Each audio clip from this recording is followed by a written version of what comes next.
talking about how to turn videos into blog posts using AI without them sounding generic, boring, bland, and like just ChatGPT generated it. So we're here with Patty Dhanda, my friend. He runs the podcast Superpower School, and he's also an expert at agile product management. He's got man of many talents. He's great. He's really fun, and he's going to be joining us today in our conversation. So, Patty, welcome. Oh, thank you so much, Ryan. I've got my superpowers t-shirt. That's just because I'm a bit of a superpowers geek. But yeah, I'm a real advocate for, I guess, human skills for the future. But recently, I've been blown away by all of the cool AI stuff you can do, and so hopefully it'll give us more time back. And I'm from the city of the Peaky Blinders, Birmingham, England, as well. I just want to Ooh, clarify that. yes. Yeah, because We a lot love of people that. say you're from London, and I'm like, no, I'm from Birmingham. Have you ever tried on the really crazy, aggressive, like undercut look that they do in that show? Uh, Probably later on in life because my hair's all going to fall out. So I'll probably end up that way anyway. But yeah, not yet. When it's time to just push it over, right? Yeah, that Yeah. day is coming for me too. Awesome. Cool. Well, Patty, thank you for being here. We also have my co-founder of Right Blogger here, Andy, in the chat. Andy, thanks for producing us today, man. Well, let's see how it goes first. You know, I'm helpless trying to run the controls myself, so this is great. Cool. So Andy's probably going to be behind the scenes most of the time, but I want to encourage you, Cynthia. Thank you for joining. I see you in the chat. I want to encourage all of y'all to please chime in anytime you have a question. There's no wrong time to ask a question. There's no wrong question you can ask. So please pop in if you feel something, say something. And we would love to set some time aside towards the end of this class for Q&A. So if your question is relevant to something we're covering right away, please tell us when you drop it into the chat. But we'd love to also hear where y'all tuning in from. So Patty's in the UK. I'm in Colorado right now. I'm out in the mountains where there's just tons of snow outside this window. It's really actual true winter, which is quite a change of pace for me. I've been spending a lot of time in LA, so it's nice to be in nature. It feels great. Patty, are you in Birmingham yourself? I'm in a place called West Bromwich, but no one's probably heard of it unless you watch Premiership football. And so West Bromwich Albion is a team from the Premiership, or they were at one Nice. point. So I'm about 20 minutes out, which is for you guys in America, that's like a 5-minute walk, isn't it? Yep, Yeah. I love that. Everything's different sizes over here. Sure. Cool. Well, Sanam, we see you.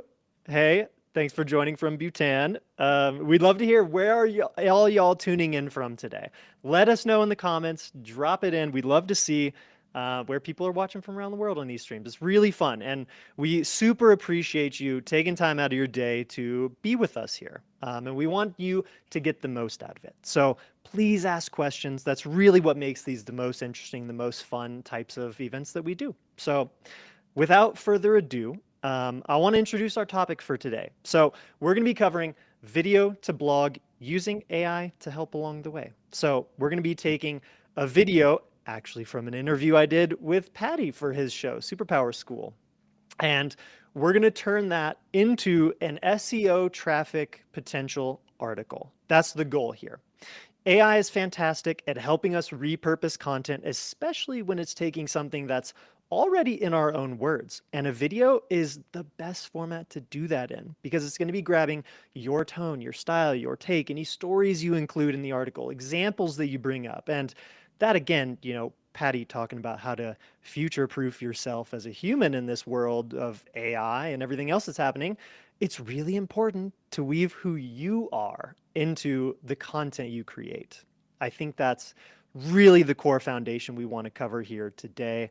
And we're going to walk us through the process of going from video to SEO optimized blog post. And we're going to be talking about intent, how to determine, what's the best topic to choose from this video, especially if it's a wide-ranging conversation. So with all that in mind, how's it sound, Patty? Are you ready to get started? I sure am. And folks, the whole reason we're doing this is because I have to go through this process every week. I'm like up to 160 episodes now. And I was saying to Ryan, like, can you help me use Right Blogger in the right way? And and we had this crazy idea, like, why don't we just do it live and show people? So that's kind of how we ended up here. We love the F around and find out way of doing things here. With live demos, we're never sure if it's all going to work appropriately either. So this will be interesting. I know that. But yeah, guys, this is going to be great. I'm going to go ahead and start sharing my screen. I've done some homework here for once, and I've prepared kind of a progression that we're going to walk through. This is based on what my process is for taking videos I make and turning them into blog posts that drive traffic for me from organic Google search. And, it'll attract links. It does a lot of really positive things. So if you're making video content, getting the most out of it by publishing an SEO blog post is a really, really smart thing to do. So here we go. Patty's on the screen twice right now. We've got him up here with our video. This is the primary source material that we're going to be using for this example here today. So this is the video interview we did. It's unlisted. It's not yet published on his show. And so, the title's not optimized. There's a lot of things that aren't fully polished yet here on this video, but the core source materials here. And it's 51 plus minutes of our kind of wide-ranging conversation on a lot of this, like, how do you personalize AI? How do you keep yourself front and center in the content you make? So this is a really relevant topic. We're getting very meta because we're going to be creating a post about this using source material about this too. So Patty, please feel free to jump in and cut me off anytime you got questions or you want to add your commentary. I was going to say, you said it was very rough, and I was totally agreeing with you in my mind. I was like, I'm not even wearing my makeup, so I'm going to have to Photoshop some stuff on the image at some point. That's great. No, your thumbnails are really cool. You do good thumbnails for your show. So everybody, this is a very raw version here. You're getting a glimpse behind the scenes. Oh, thank you. Cool. So, Patty, again, jump in anytime, cut me off. There's nothing wrong with that at all. But I'll show you guys what my process. You realize us Brits are very polite, though, Ryan. You get that, right? Like we're really reluctant to jump in, and I find that on my show a lot of the time. Like I have a lot of Americans, Canadians on the show, and sometimes 20 minutes will go by and I haven't said a word, and I'm like, this isn't really how podcasts are supposed to be. But hey. I'll try today. I'll try and be. This is a good exercise. We're all flexing muscles here that we want to build. So step on my toe anytime. Won't bother me at all. Oh man, we have so many people who've been joining. I haven't looked at the chat in a minute. So thank you guys. Kristen, Yelena, Cynthia, Wander and Whisk, Steve. You guys are awesome. Thank you. You are the reason why we do what we do. It's so much fun getting to do it with you. So again, y'all, please pop any comments you got into the chat anytime they come up, and let's get started. So here we go. We've got the source material. This is the YouTube video. This is what really genuinely great content is these days, making video content that comes from your own real lived human experiences, your stories, the way that you see in the world and the perspectives you have on things is what makes you interesting, especially in a world of AI where everyone can get a generic article with just a few clicks. What makes you interesting, the reason why people are going to want to join your newsletter, follow you on your socials, be a part of your business, buy your products, work with you, is because of who you are. So it always will be who you are that makes the content you make special and your business unique. So that's the foundation from which we got to approach all of this. And I'll take you guys now to my very first step in my process. I'll usually pop over here to Write Blogger Chat. Andy, if you want to pop in and remind us, is Write Blogger Chat available on free accounts, or is that something that's only available on our paid plan? Because I don't want to mislead people here. It's only on the paid plans, but you can definitely substitute by going to chatgpt.com and similar tech behind the scenes. Cool. Thank you. So you can get basically very similar answers. We've done some things behind the scenes with all of our tools to kind of curate how they work the way that we want them to work, but you'll be able to get very similar stuff by using free ChatGPT here. So what I do to start always is if I don't have an immediate gut reaction, as soon as I'm done recording a video or an interview like this one with Patty, if I'm not sure, okay, what was this video topic really about? Like, what is the thing, the core number one thing we're talking about here? If that's not immediately clear to me, I'll turn to chat and I'll share the link to the video and I'll say something along the effect of, hey, summarize this, tell me what it's about, and then this is kind of the important part. Give me bullet points for potential blog post ideas that can be created using this content as the foundational material. So again, with AI, prompting is everything. Be as specific as you can. Ask the most clear, detailed possible version you can of a question, and you'll usually get back pretty good stuff. So we got a summary of the video. We've got some key takeaways. This stuff is all formatted really nicely. Things like balancing AI and human input. And then we've got all the stuff here formatted more as potential blog post ideas. And so, Patty, you and I had kind of bounced around back and forth behind the scenes about what we think maybe could be covered from this video.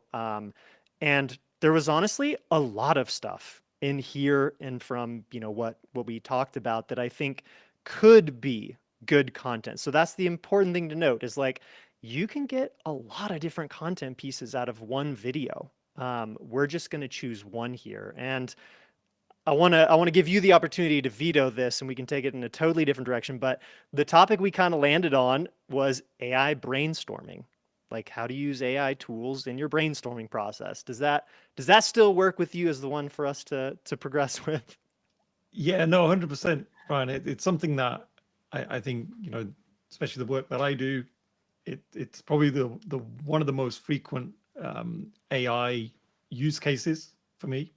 I'm always asking my ChatGPT to help me out with stuff and brainstorm things.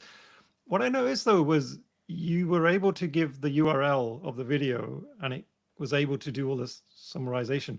I mean, normally when I go into ChatGPT, it depends if it's having a good or bad day, but it'll often say like, I can't access this video or whatever, and I'll give you a different summary of something.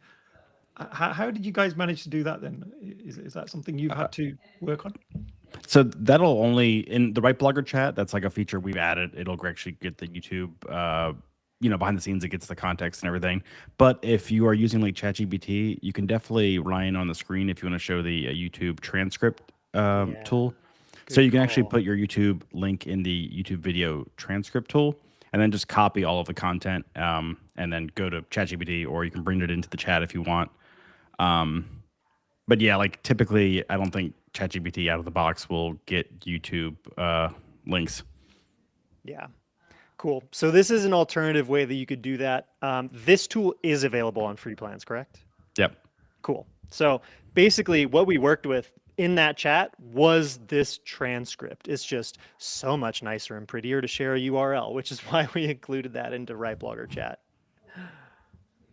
We'll pull this guy back up. Cool. So once we have, this plethora of ideas, then it kind of becomes about choosing one, right? A lot of people I know get stuck at this step of like, oh crap, here's 15 potential things I can do about it. That can be overwhelming. I totally get it. So I always recommend trust your gut as the starting point. Like, which kinds of topics from a list, especially if you're using AI to help brainstorm content topic ideas, like which ones are really resonating with you? That's kind of where I like to start. And then, once you've landed on a topic, right? So we chose AI brainstorming as something to explore. We want to create content based on the video we have already on something related to AI brainstorming. Now, what I'll do is I'll usually start by running a Google search. And Patty, I want you to jump in and tell us if you have any sort of like different approach when you're at this kind of stage, or if you've ever thought about this before. But I always start with a Google search. What do you feel? How do you usually do this? Now, look, I know you're going to think I'm promoting your product here, but I actually use Right Blogger to do some of that research. So I use your keywords tool to start to just see kind of the general traffic. But I fear I may be doing that too early. Maybe I should be focused more on some of the wider context before starting to look at traffic. So maybe that's something I need to change, I think. I love that we're talking this out like real time live because this is so good. This is what really goes on in our heads too, right? Like we've been doing this for a long time, but we also like there's multiple ways to approach the same problem. And so I don't think it's a bad thing to start with keyword research. You can see that's the next step I had in my stage here in my process. So if you kind of shift things around a little bit, that's still going to be okay if it ends up working for you. But I like to start with a Google search. Andy, did you want to hop in? Yeah, I was just gonna say you should also show the people also ask tool. Oh, Usually good a pretty good call. way to like find find a topic to brainstorm. Yeah. This is a really good tool. This basically does a Google search and it goes out and it understands the search engine results page and kind of interprets like, all right, what are the, the people also ask questions that people are searching for related to this topic. And usually you can see those in the Google search, just kind of the like arrow drop down dudes, like right here, this section of stuff. But it's kind of annoying to do Google search for everything. So we have this tool that does a bit more of an expanded version of it and gives you kind of a quick analysis too, like what types of content pieces are doing well on this search topic, and then maybe some unique opportunities, right? Like best AI for brainstorming, AI brainstorming tools. There's some good insights here. Cool. I love this. This is awesome, guys. Keep directing this around because we're catching more interesting things. And this again is another free tool you can use inside WriteBlogger. So please get the most out of free always. I tell everyone that, like, maximize your free usage before you ever decide to buy something, especially AI tools. You never know these days. But we're real people. We put a lot of real work in here. So coming back to our Google search. Boy, is this going to take a while, huh? If we go at this pace, we're going to try and speed things up a little bit. I like to do Google search because I'm taking in a lot of visual cues on this page. I'm trying to understand, what does Google want to rank for this particular search term? And we'll look at keyword research next to just kind of verify, yes, indeed, we want to cover this, or maybe we want to take a different angle with it approach. But I like to see that something on Reddit is ranking up high. This tells me that like Google has maybe not quite yet figured out what they want this SERP to be. They're testing a lot of different things here. So we've got the first result is a SaaS tool that does brainstorming with AI. We've got a discussion forum next with a nice chunky result here. And then we've got some more tools. And this kind of brings me around to where we landed with this particular topic of how we want to approach it, is that it really looks like tools are what Google wants to rank here. And so I think the biggest cue that I liked gleaning from this search engine results page is that Grammarly has a free AI brainstorming generator tool, and it's climbing up the rankings. It's pretty close to the top here. My hunch is that this is probably one of the best intent matches for this search topic.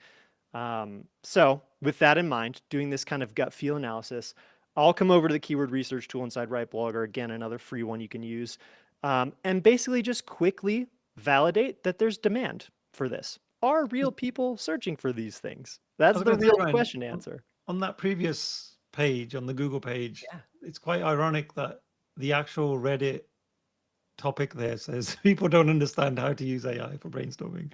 And then there's a ton of tools listed underneath it. It kind of, it's like a contradiction almost in my mind. It is. And like you could look at that and interpret that as like maybe a post on the topic of, is AI good at brainstorming? Like, should I use AI for brainstorming? Like there's a lot of different ways you could approach this one. And I would think, like, given the content we already have in our video, like that answer is pretty much explained and expressed in that video. So maybe that's a secondary piece you could do using that source material. So one video, many contents. Okay, so I brought this AI brainstorming over to the keyword research tool mainly to validate that there's demand. There are real people searching for this.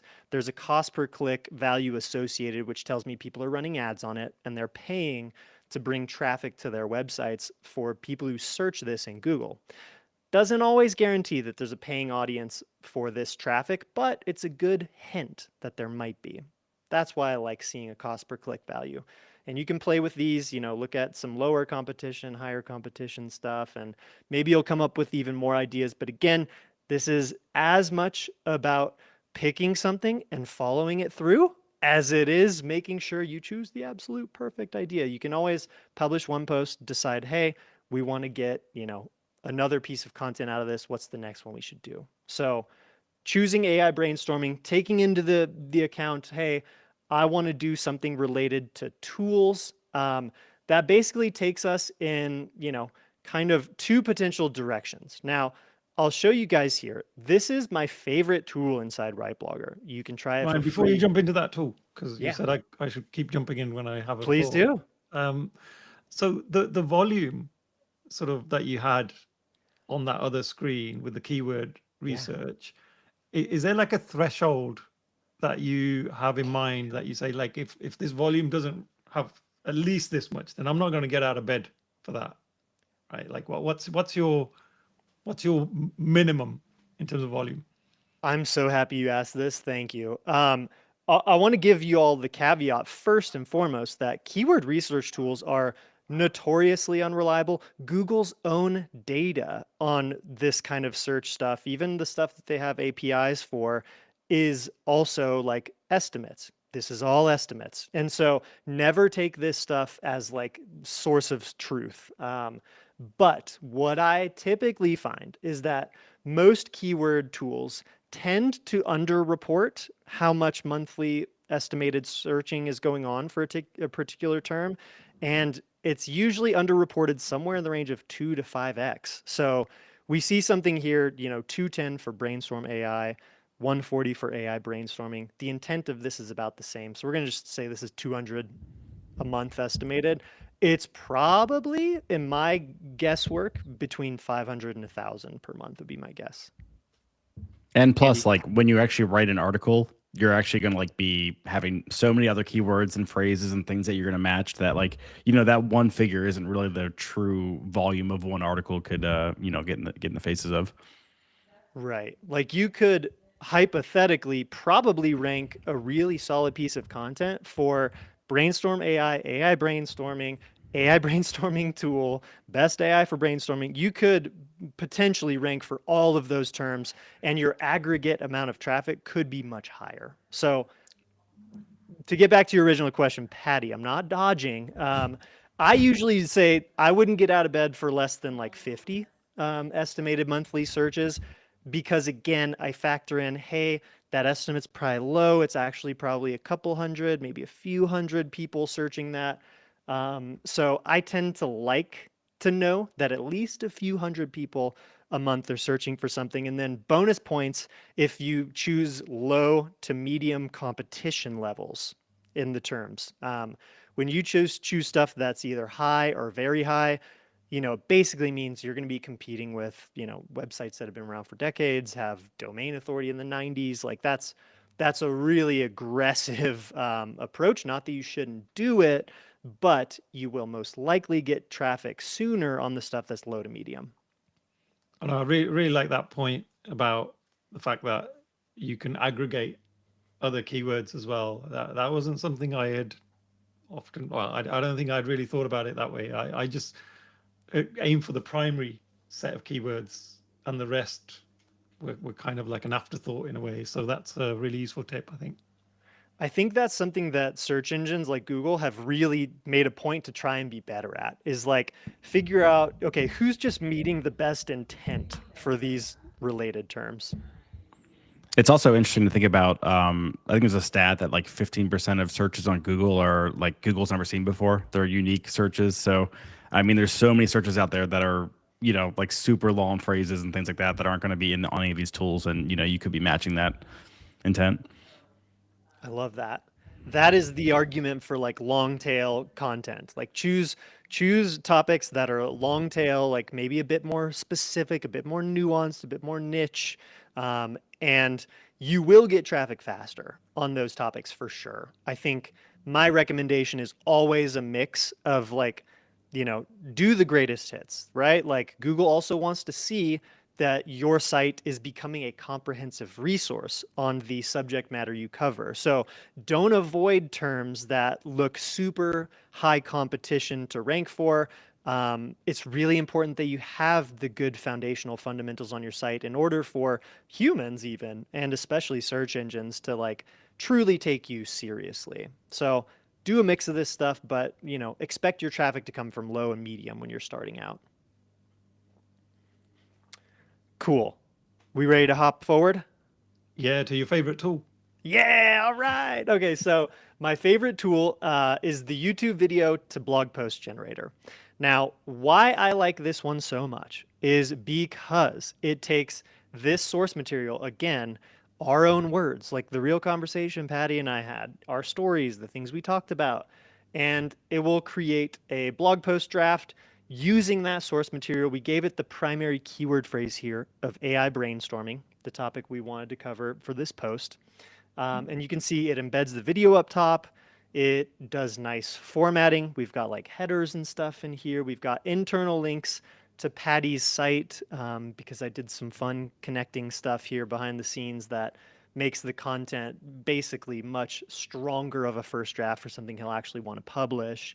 But we've got this blog post draft. It's 669 words on the low end. We probably want to tune this up, get it to closer to, for SEO purposes, maybe 1,200 to 1,500 words. That's kind of a nice sweet spot range. You can go a little more.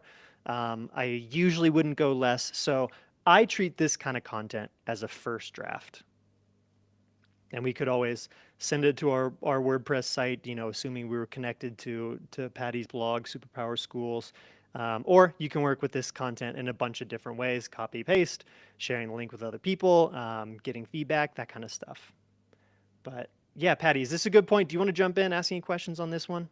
Yeah, so I mean, with the kind of the view more option, there's a whole ton of extra things you can add in there. And what I sort of find sometimes is just if I don't fill that stuff in, it will just give me a very kind of generic article. And I think that point of view and the target audience, all of those things really help. And the additional instructions, I always use that a lot. So for example, in the past, I've sometimes said, like, turn this into a 5 tips article. So give me 5 tips and make those really, really prominent.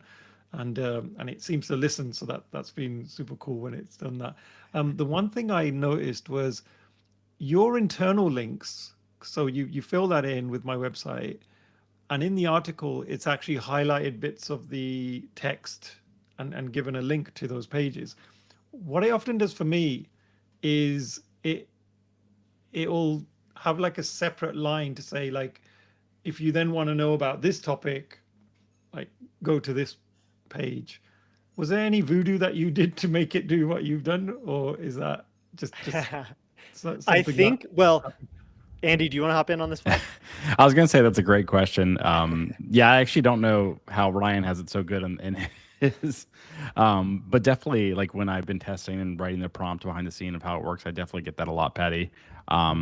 Yeah, we're kind of just waiting for better AI models to get it better. Yeah, I don't know, Ryan, did you change the additional instructions or anything to get it how it is?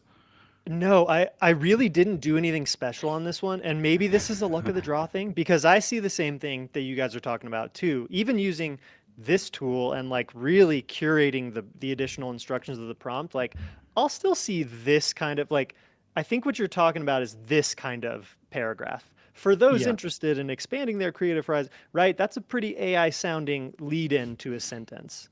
And so again, first draft material. Big time first draft material. I would probably end up totally rewriting this paragraph to make it just flow a little more naturally and in my voice. We'll see if we can improve that prompt too behind the scenes. Yeah, We're getting more work here today. What was the point of that? It's every the day. funny thing is, because I read so much AI content now, my mind started to think in the AI voice.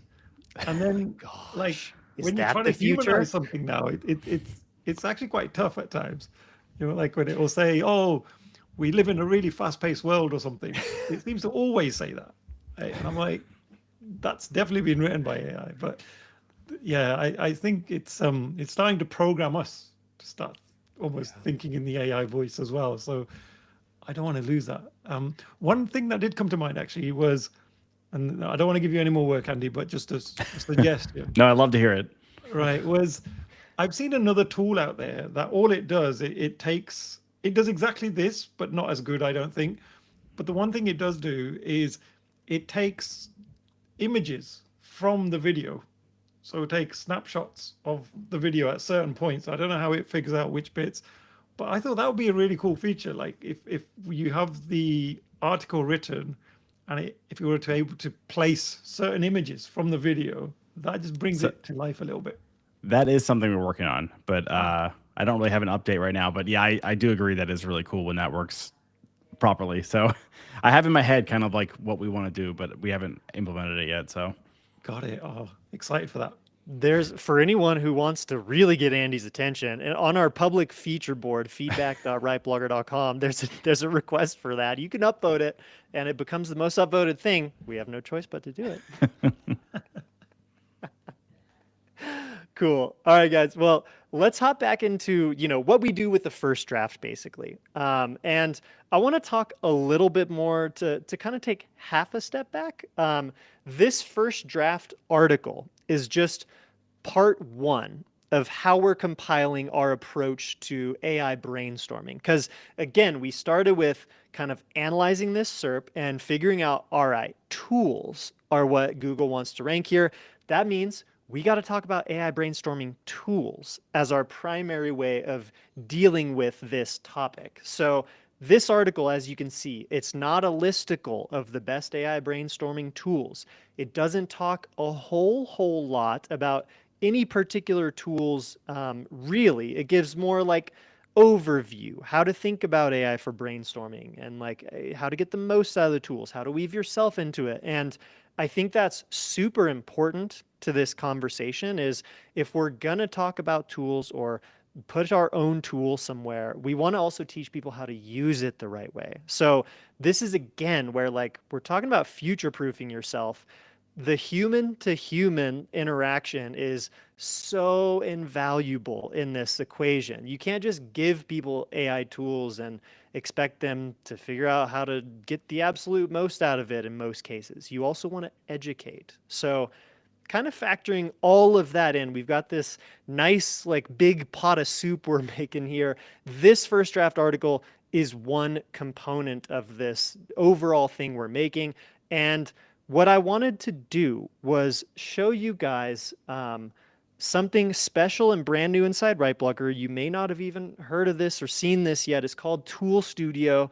This is a brand new beta feature we have, and I wanted to take this as an opportunity to show you how you can take a much more unique approach to content other than just videos and blog posts. So inside your WriteBlogger account, this is only for people that are on our like paid plans right now. I do need to give you that caveat because there's a lot that goes into this tool, and we can't open this one up to free. But if you want to try it, you're on free. You want to try it, upgrade for a month, see if you like it. If it's not a good fit for you, we'll totally refund you. We're normal people. We want you to be happy with what you have. So try this for no risk if you want. But the idea here is this right here. You will be able to create your own embeddable tool and put this directly onto a page or post on your site. So what I did here was I took this big picture of AI brainstorming. We've got the human element that we're talking about in this blog post. And I figured, what's the best thing we could do? Rather than a listicle of the best, 10 free AI brainstorming tools, how about we make our own? And we put our own AI brainstorming tool that's free to use on Patty's site. So what I did here was I created a tool. The process is super simple. We don't want to burn too much time here. I want to get us through to the finish line so we can do some Q&A as well.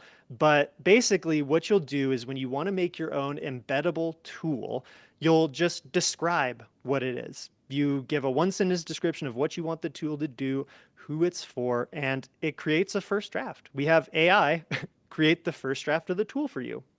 And so this is where you can customize the tool, like change the titles, the heading, the description of it, change the submit button text. Then you can adjust the prompt as well. So you can get super granular about which form fields you want to show. Do you want to do eventually, I know I'll let Andy chime in here if there's anything we can't do that I'm talking about, but eventually we want the ability to have, drop downs where people can select things and maybe some buttons and fun formatting stuff like that to basically make this a really good interactive tool that your audience can use, and you'll be able to generate leads from it. So when someone uses the tool, they're happy with it, they can submit their email address to use it more or something along those lines.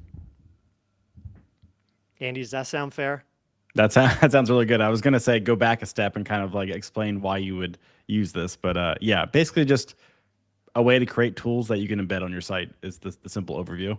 Yeah, cool. And just as a preview for everyone, we're going to be doing a live stream, another live class, either next week or the following week, talking about tool SEO. And we will show you start to finish way more granularly how to do this. But to be totally truthful, Andy's still polishing this behind the scenes right now. So have fun with it, but if something breaks, don't be super surprised. And Andy, is there any recommendation in terms of the prompt section? Like, what should you make sure you cover? Is that like a ideal structure that we've got here? Any advice on that? So honestly, what it originally generates, I would just go with. I've seen really good results with it. I think I would just if you don't like what it's coming out with, just tune it a little bit. And that's kind of like the way I would go with it.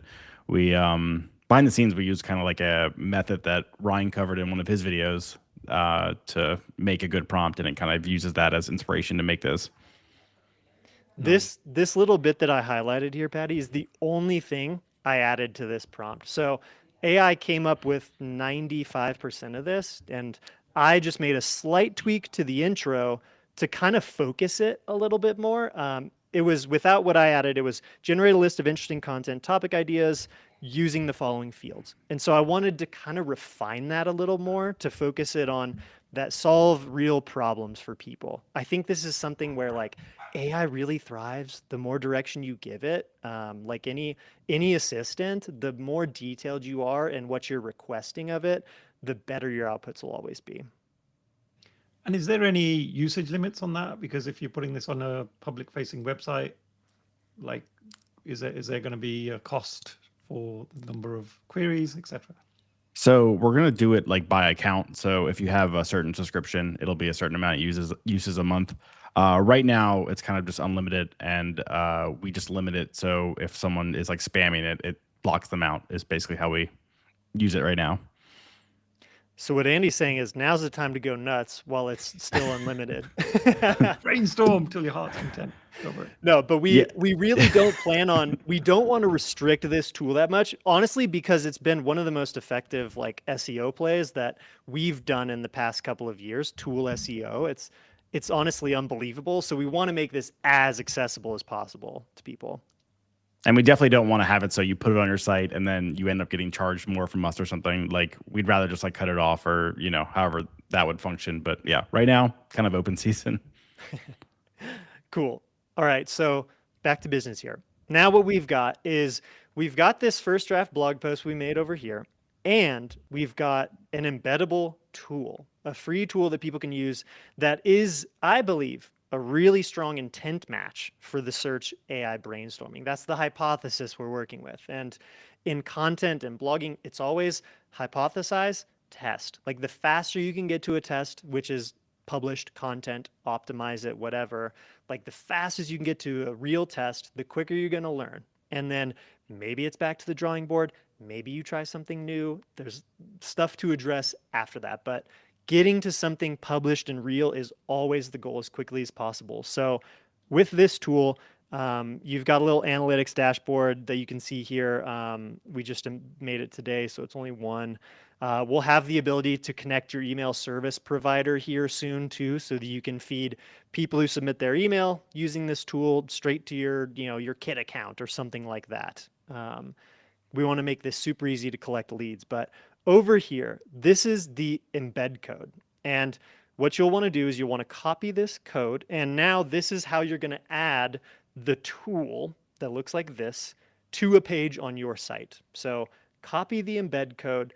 And if you're using WordPress, you're going to want to just add an HTML block.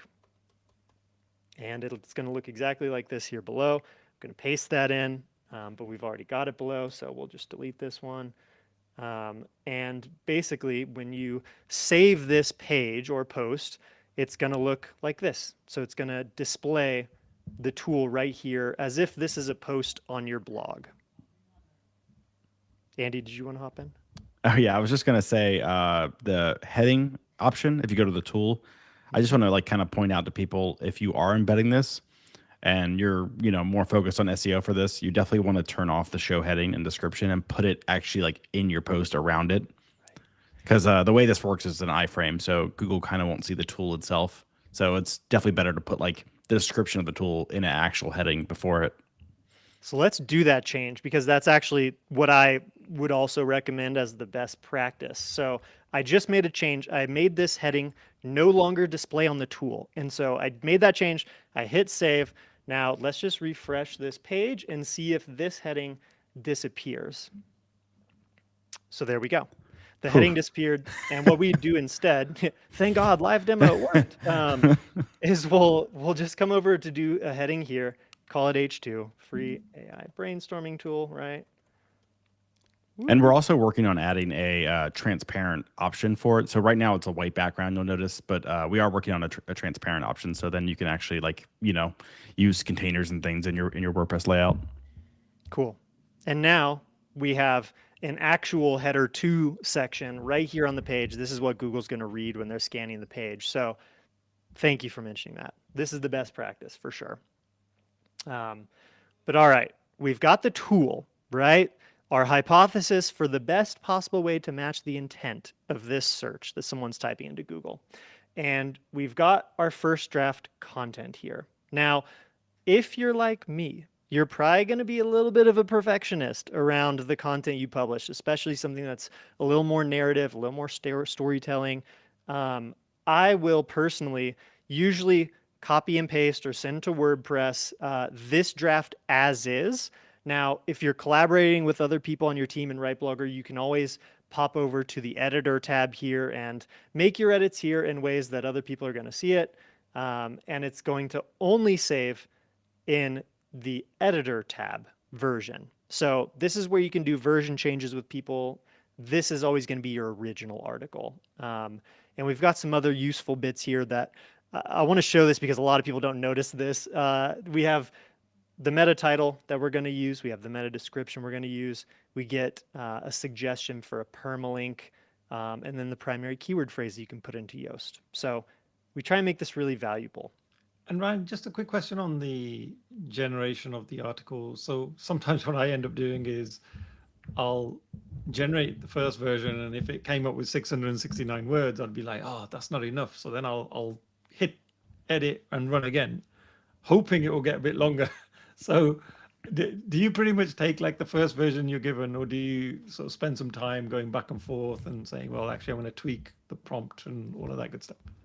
This is, to be honest, this is a preference and experience question, probably. Like for me, how I like to work with content is I do like to take something that's in this range and then double it. That is a thing I like doing because I know, okay, it's going to be truly half me, and then, the other half will be at least partially AI assisted, right? But there would be nothing wrong with it. I tend to leave the article length as automatic when I make these, because it kind of gives the prompt like the freedom to do what it will with it. But you could select like long form, short form, very long form from here as well.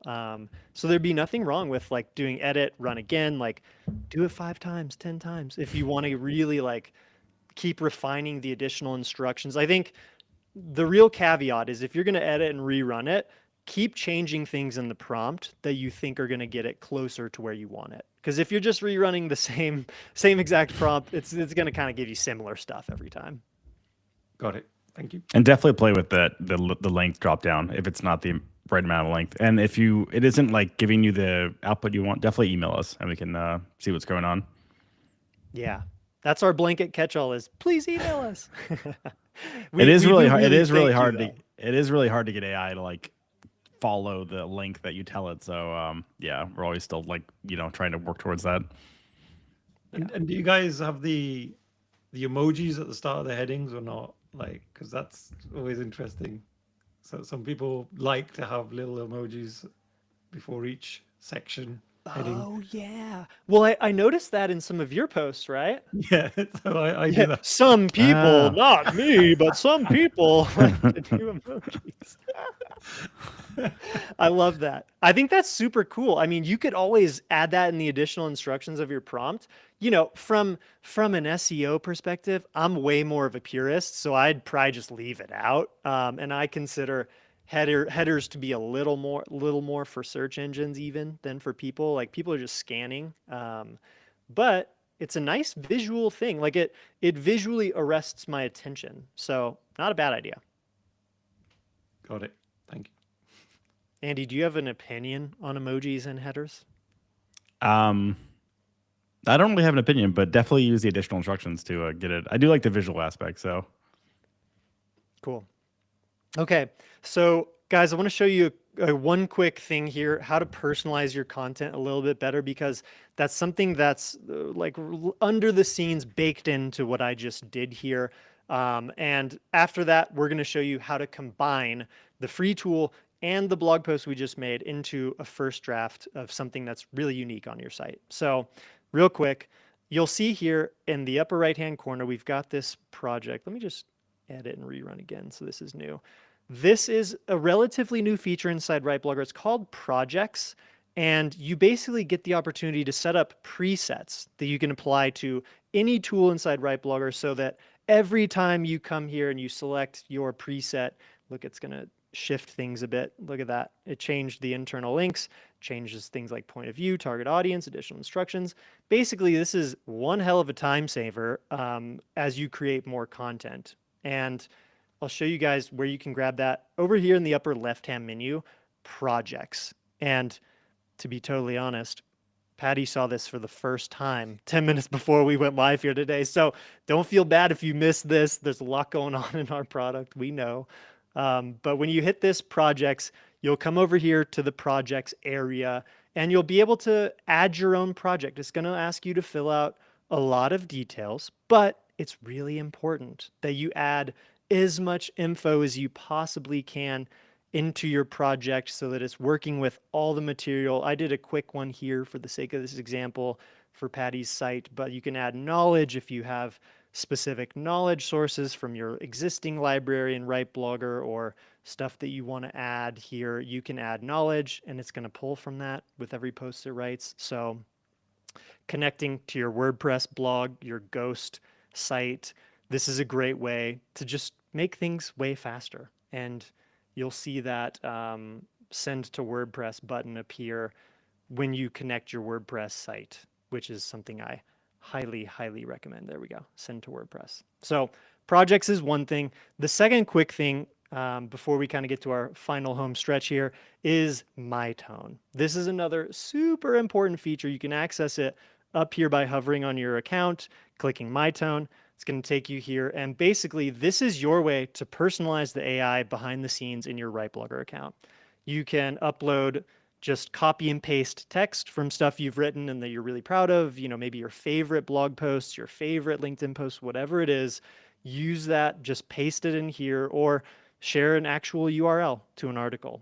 You can do the same thing with the YouTube video. It's going to capture your voice, your style. Again, that's what we really want here is we want you to be using your own style, tone, voice, examples, stories in the content the AI is creating a first draft of for you. So this was the one we got for Patty. I fed it 3 of his different blog posts, and then we get this nice little description of it.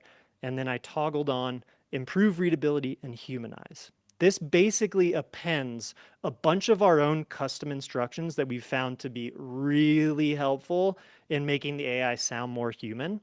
So this will be toggled on by default because we think it's so important and so useful, but make sure that's on. This will essentially help the AI write in something that sounds way more like your voice. And Ryan, is there a recommendation on the amount of text you give that sample for it to start being meaningful? Like, would you have like, and is there some kind of limit on there as well? The more the better is my answer. Andy can tell us if there's an actual upward limit. I'm not 100% sure, but like I think feeding it something like 3 blog posts is a really good approach.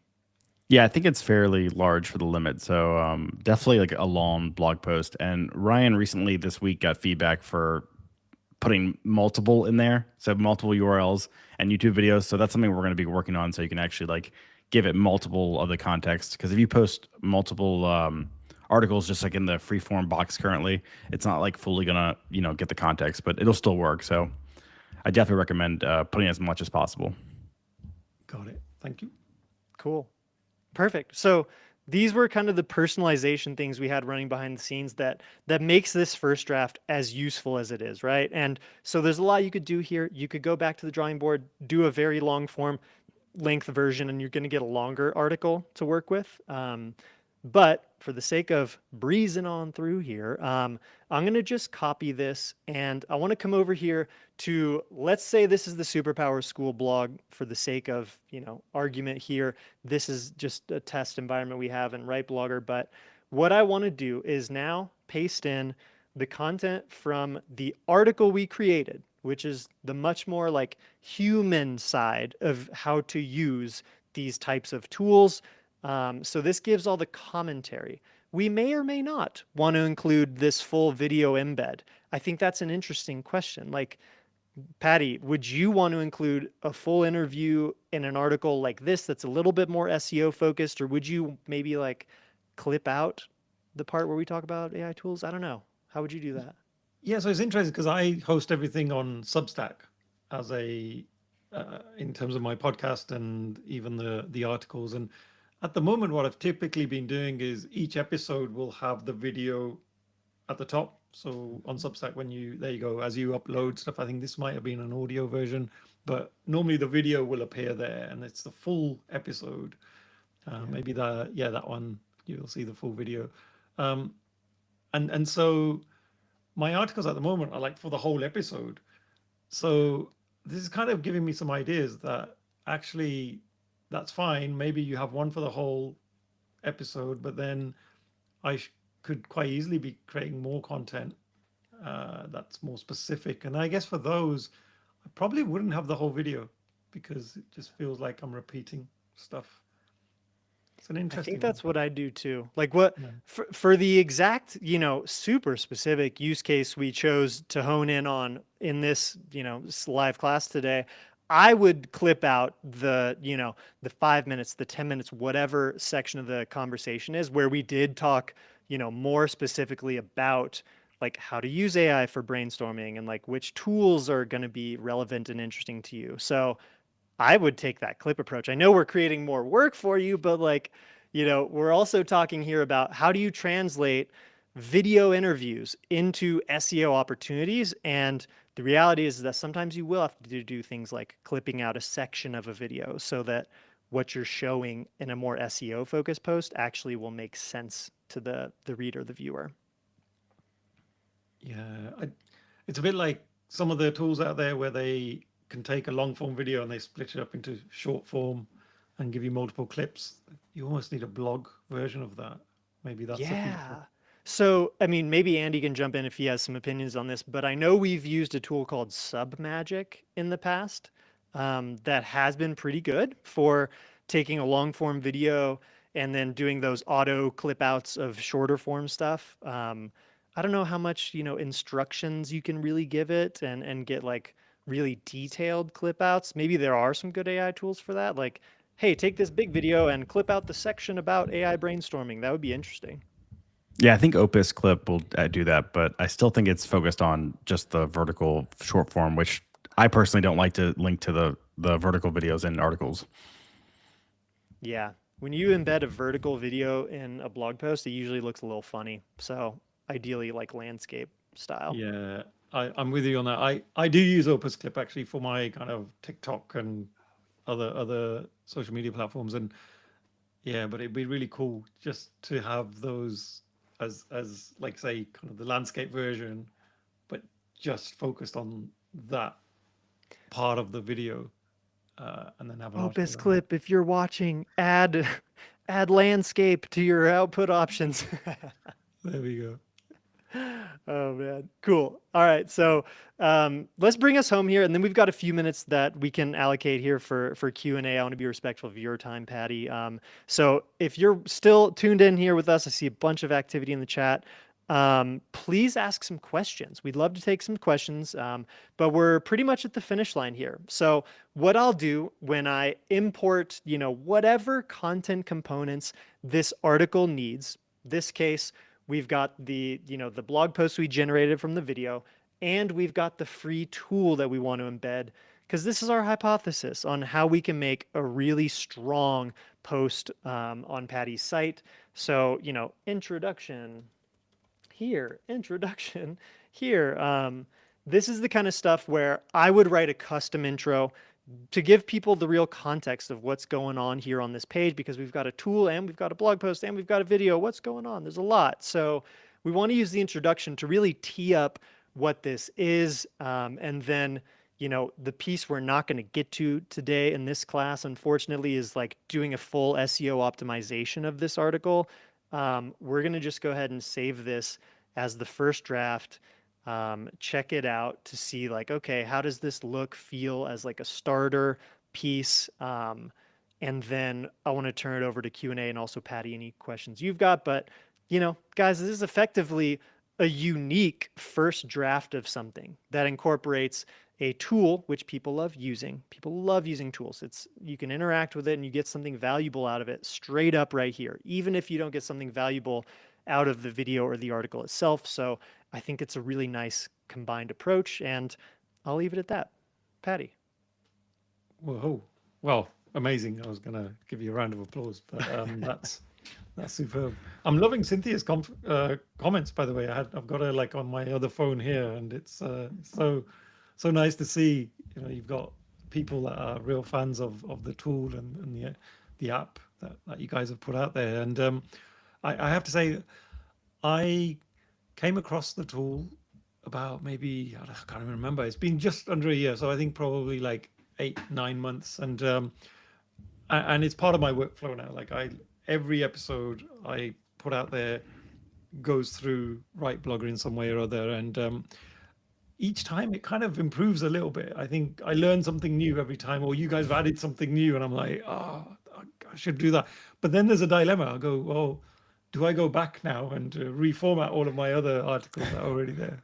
That's 160 of them, and I just don't have the time. Now that's the real question. And I'll give you a real answer to that. You may not want to hear it, but I find with most people, with most sites, especially like your site's been around, like you have some links, like you have authority, you have a lot of existing content that, like, if you did take a little, break from new content or something in order to focus a month or something like that on tuning up all of your existing posts that have like SEO potential, usually the most bang for your buck on a site that's been around for a year or more is going to be updating old content. So I would highly consider that. Or even if you have like an assistant you work with or someone who can kind of help you with some of this stuff, that's a really good way to approach it too. Oh, thank you for that. That's interesting advice. I'll have to ponder over that one for sure. Yeah.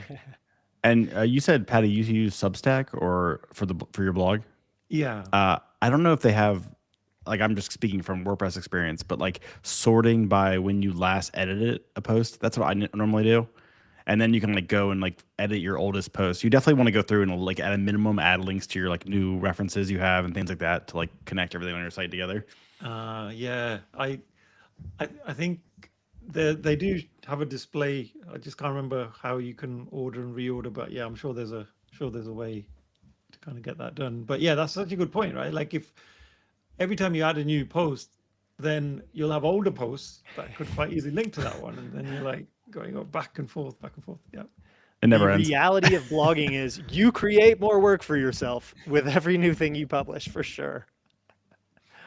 And there are definitely tools for that, but we don't have one right now to like do that specifically. But That is a request we get. Like, we get a general request, somewhat frequently, like, hey, how do I, manage the process of updating old content? So we know that's a problem we want to solve. It's also a problem we have. So it's on our list. We really want to figure out like our way of approaching that, because we've seen the ways that some of the tools out there are trying to do this kind of thing, and I end up feeling like it's just not there yet. Like, I think it's really important before you outsource any sort of process to AI or tools that you really understand like the nuances that you want out of it. And so we haven't been able to figure that out quite yet. And a bit of a philosophical question, really, but like everybody keeps talking about how AI is, taking over, and there's a lot of content now that's AI generated out there on the internet. So, like, are you guys? What's your view on that? Because you're obviously giving a tool that, if you use it in the right way, it can accelerate your humanness, right, and get you to really focus on the good stuff. But if you abuse a tool, it could be for evil, because you just press the button and paste exactly what you get straight out there. So that's an interesting dilemma, right, to be in. On the one hand, you're doing good, but there could be evil. So how do you feel about that? I'll give my quick 2 cents, and then Andy, I know, has a lot of feelings about this one too. But I mean, what we really see is that the sites, especially as AI really burst onto the scene almost 2 years ago now, like the sites that went super duper crazy on publishing, hundreds or thousands of fully AI generated articles, because you can't read, review, edit, tune up articles at that pace.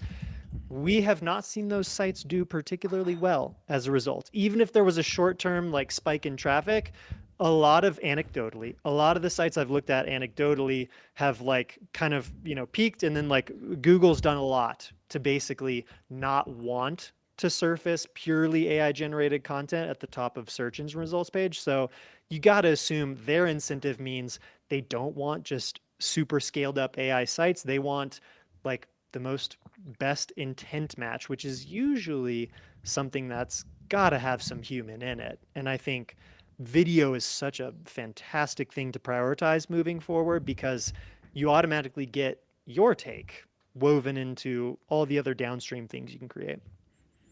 And plus, I'm assuming that Google has some kind of metric that they see how often you publish, and there's like no benefit of just like mass publishing super fast, like AI articles. So you might as well pick a topic that you actually enjoy and know about to like, if you're in it just to like get traffic, then there's not really much point. That's kind of my feeling.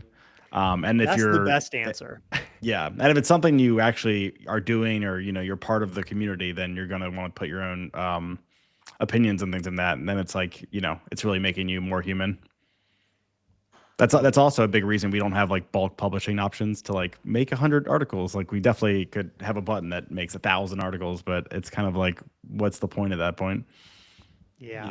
I've You start definitely seen asking those out why. there. When you start asking why, the answer pretty much always like ends back up at like the human connection is what makes content like special. And I think as AI keeps like making its way into more and more industries and areas and ways of creating stuff, like we're gonna see a premium placed on human to human interaction. I think that's gonna be supernatural, at least for like certain use cases, and like, you want to learn, you probably want, like me, you probably want to learn from another human. I don't know. It'll be interesting to see. Or we'll put ourselves out of a job in a year. That's right. Always possible. Everything's possible. That's the craziest thing. We have a good question from Cynthia too. Also, Yes. Oh, Cynthia, yeah. Thank you. I don't know if Ryan, you want to read that one? Yeah, got you. Okay. We've got, I'm a beginner. We have 2 questions here, so let's do both of them. Patty, are you good to hang out for another 5 or 10? I'm good. Yep. Okay. I'm enjoying this. Cool. Yeah, this is awesome. All right. So Cynthia says, I'm a beginner. Would putting 2 blogs into the world at the same time be completely insane or just a little insane? I love the question, because you're already tipping your cards at your self-awareness. My answer is it's quite a lot insane. I also say that as someone who's done this. So do as I say, not as I do, is my real advice, because what I have found from my experience is the more let's just even say projects, not even blogs. It could be blog, YouTube, podcast, lots of other things. But the more projects I'm trying to do at any one given time, the less effective I tend to be at all of them. And so I tend to think that there's a stage when you'll know it's right to add in like another blog or another project, let's say. But the way to maximize your potential to have one of them become successful is to focus like a maniac on just one of them for 6 months, year, basically until you start getting some traction with your site and you know, like you're getting that feedback from search engines, from social networks, from people. You're getting that real feedback that what you're doing is working. Like, please try and validate that as quickly as you can. Maybe you are super talented at multitasking. Andy's someone who probably could full force do 2 blogs at the same time, but I'm not built like that. I like to focus. But anyone else have opinions on this? I was just thinking of the book. I was googling it in the background, but The One Thing. It's a great book. It's very much about that. It's about, if you look at all the famous celebrities, sports people, they typically are just focused on that one thing, right? And really put everything behind it. But I'm the worst at that. I have about 20 things and I'm juggling them all, and I need to focus more. I wish I had somebody constantly telling me, but yeah, I think that's great advice. I think also like a really important thing is to take a step back. Like, why are you doing this? Like, if you're trying to make this your job or it's, your profession, then yeah, probably focusing on one thing is better. But hey, if you're like just having fun and you want to have multiple blogs, there's nothing wrong with that. And then I do think one thing, I have like a bunch of interests like web and travel and things. Originally, I tried to have it all in one blog, and I definitely recommend like, if you have really unique interests in multiple things, putting them in separate places is definitely a better way to do it. But yeah, like Ryan said, you'll probably have less success. And I haven't heard of that book, but that sounds like exactly the thing. Like, if you're having fun, enjoying making multiple blogs, that's awesome. But if you're like trying to actually be successful in it, you're definitely going to want to focus on one. It does start with what's your goal. That's the important first question, is like, if your goal is literally, I love these 2 topics, just want to have fun with them, then hell yeah, go nuts on 2 sites. But Cynthia, I read the kind of additional context you added. The one that sounds like it's for small dogs, it supports your dog treat bakery. That one to me, like, that's where I jump towards like, do that one. I think as long as the topics are super interesting to you, which I imagine since you own a dog treat bakery, you probably love all things dogs. So my hunch is like, really focus on getting that one to do work for your business, bring leads, grow your following, like basically figure out how that blog can support your business in some way.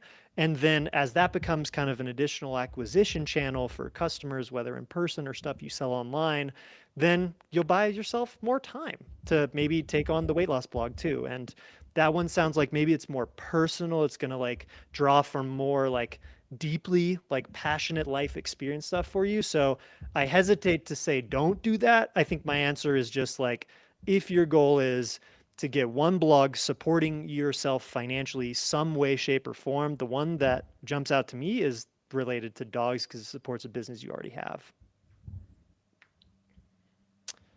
I did a poll and most people have multiple blogs in here. That's it. I'll raise my hand for that one too. Yeah, that's a really common thing. I think that also makes perfect sense too, because it's great to test out blogging in different styles, formats, topics, and I think, as Cynthia said in the comments, something I say often is experience is the best teacher. So rather than sitting on the sidelines of what should I start a blog about, or is this the right topic? Like, just give it a try. Try it for a month, 2 months, and you will get your answer. How long does it take you on average, Ryan, to produce an article or a blog? Because yours are massive. Ooh. Like, I look at your articles and they're like, it's almost like a thesis that you've researched properly, like put a lot of effort into it. So yeah, I'd be interested to know. Well, I'll give you 2 answers, because these days I am producing typically a bit shorter content than I think I was a few years ago. I was doing stuff that was like, I would call it hyper long form. Like, a lot of my content was more than 5,000 words. a lot. Some of it even significantly more. And I don't think that's necessarily the best way to do it these days, even from an SEO perspective. I think usually if you're in the range of like 1,500 to maybe 3,000 words for a really comprehensive piece on a topic where you go into super nitty-gritty detail, that's what I'm always aiming for. And to get to that, like, how much time are we talking? If I write it from scratch, which, truth be told, I don't do a lot of these days. Like, I'm using videos as my first draft fuel intentionally because it saves me time. But if I wrote an entire 2,000 word article from scratch, start to finish myself, on an idea that I'm really interested in, that's probably something like 5 hours. It could be anywhere from 4 to 10 hours for me, really, depending on how how badly I give into the perfectionism versus like, hey, publish this quickly because that's how you validate. That's taking my own advice. But I think AI tools like what we use in WriteBlogger, the YouTube to blog post tool, that is my freaking cheat code because it cuts my process down to more like an hour to 2 hours. 2 hours is probably on the high end for how I do my content now, which is almost entirely video first. Wow. Yeah. Very So- long answer. No, I'm just, and obviously for someone like me who doesn't blog as much, that would take a lot longer. So, and you've got it down to a fine art. So it just goes to show that humanness is really important. Yeah. Yeah. Yeah. It is always you that makes your content special. And that's kind of why, we took the approach of wanting to even talk about this in the first place. So I want to thank you guys. Let's go ahead and wrap this up for today. We will be doing another live session. So please subscribe to my channel here. Please subscribe to the WriteBlogger YouTube channel. We'll be doing something next week or the following on Tool SEO. And please check out Superpowers School because Patty's show is awesome. He has so many really truly interesting guests, not the usual people that you're going to find doing all the PR rounds and whatnot on podcasts and YouTube channels. Like, he finds people that are genuinely interesting to him and the conversations are great. So thank you for joining us, Patty. Oh no, thank you guys. Really appreciate it. I had no idea. Like, if I look back, I subscribed to a tool and then I've got one of the co-founders on my podcast and then we're doing this cool stuff. So what a story that is in itself. So thank you so much. Really, real privilege. I love it. Beautiful. Well, Patty, Andy, thank you guys. And for everyone watching, thank you so much. And we look forward to seeing you soon. Thank you, everybody. Bye. Bye. We should be off now. All right. Hey, I felt like that was awesome. Did you guys have a good time? Yeah. I definitely did. I hope this ended properly also. I think it I'm just double checking. I'm still checking my feed as well. We've only used this tool one other time for a live stream, so it's Oh, it was so very good. interesting. It is still live. It's Oh, it's still live. Are we still alive? So it's still That's hilarious. thanks YouTube. This is what we're really like when the cameras are off. right. Serious face back Now on. it should be off. I went to the actual feed.